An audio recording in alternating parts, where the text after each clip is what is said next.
Дали пешечи на цифры, без повода и без причины. Ведь многого не надо, чтобы быть счастливой.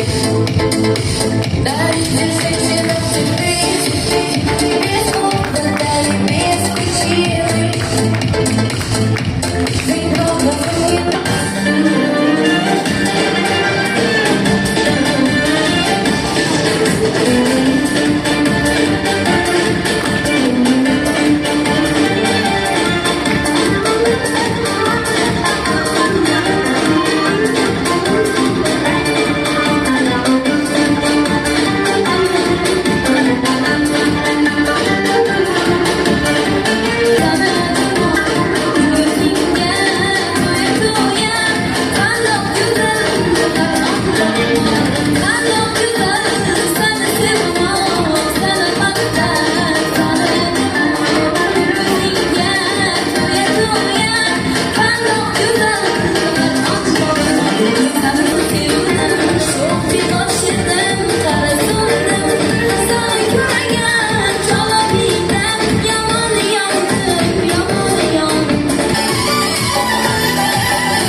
a'zolari, Yunusobod nuroniy jamg'armasining faollari, sizlarni ko'rib turganimdan juda ham xursandman.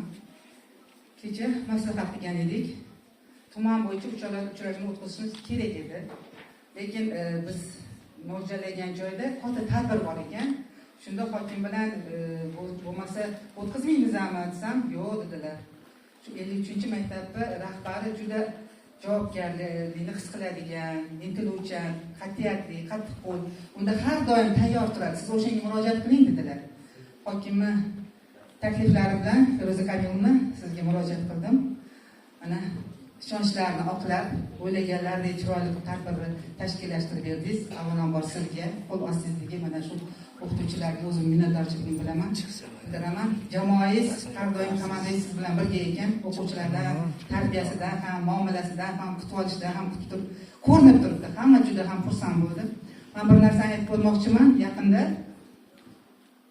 Ulug' Vatan urushining, Ikkinchi jahon urushining g'alabasiga 80 yil nishonlanadi.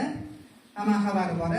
Demak, 19 fevral kuni prezident farmoni chiqqan, 24-sonli farmonda mana shu Ikkinchi jahon urushi g'alabasi va xotira va qadrlash kunini tashkillashtirish va uni namunali o'tkazish to'g'risidagi qarorlar ostida bir shior bor. Vatan ravnaqi, vatan tinchligi, vatan himoyasi yo'lidagi qahramonlik unutilmaydi degan shior bor. Bugungi tadbirimiz mana shu shior ostida o'tilmoqda.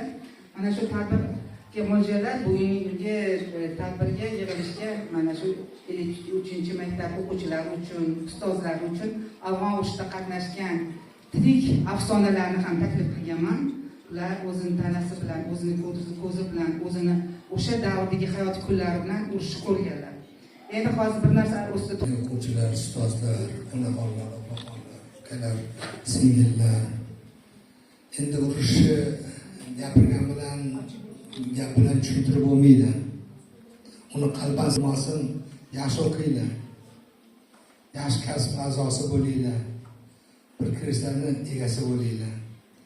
Oranglarda mehr-oqibat ko'tarilmasin, bir-biringlarni hurmat qilinglar. Do'stlar dushmanni xor qilmasin sizlarni. Bu tinchlikni ham qadriga yetishni o'rganinglar bo'ladi. Kelajak posboni, kelajak oila a'zosi, kelajak mehribon ota bo'lishga harakat qilinglar.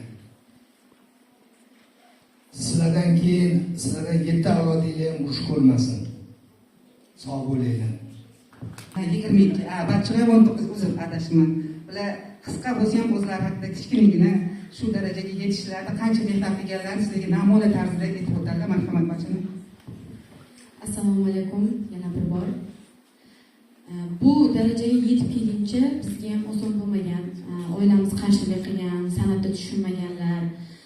Lekin san'at qanchalik noto'g'ri emas, xalqni yaxshi kunida xizmat qilishga, yaxshi kunlarda birga bo'lishimizni tushuntirib berganimizdan keyin ota-onalarimiz bizga podдержка qilib, mana shunday o'qishlarga kirishimizga, mana shunday yaxshi qo'shiqlar yozdirishimizga yordam berganlar. Men ham maktab vaqtida umuman yaxshi o'qimaganman, iloji boricha yaxshi o'qishga harakat qilganman. Lekin oilada masalan kimdir o'qigan, kimdir o'qimagan bo'ladi, farzandga yetkazib berish qiyin bo'ladi. Shuning uchun ham ota-onalarimiz bizni bolalarimiz o'zini bolalariga bizdagi tarbiya bera olmay yoki mana shunaqa qanaqadir matematikani ona tilidan yordam bera olmay qolmasin degan maqsadda, niyatda bizni o'qishga kirgizib shunaqa yaxshi kunlarni ko'rishimizga sababchi bo'lganlar.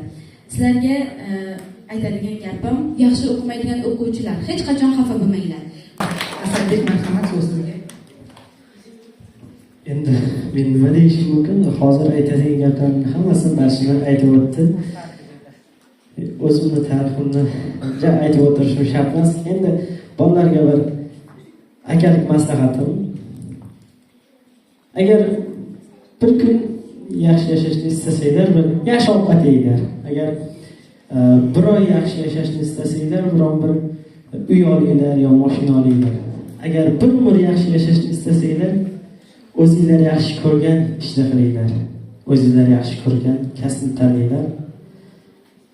Barchalaringizga omad, sog' bo'linglar. Deganini o'sha narsaga mehr qo'yganini ko'rdik. Mana qizlaringiz ham, sahnada ijro etgan yigitlarimiz ham ularning kelajagi porloq. Chunki yangi O'zbekistonni sizlarga topshirib olibdi biza. Bizning orqamizda qolgan inson sizlar.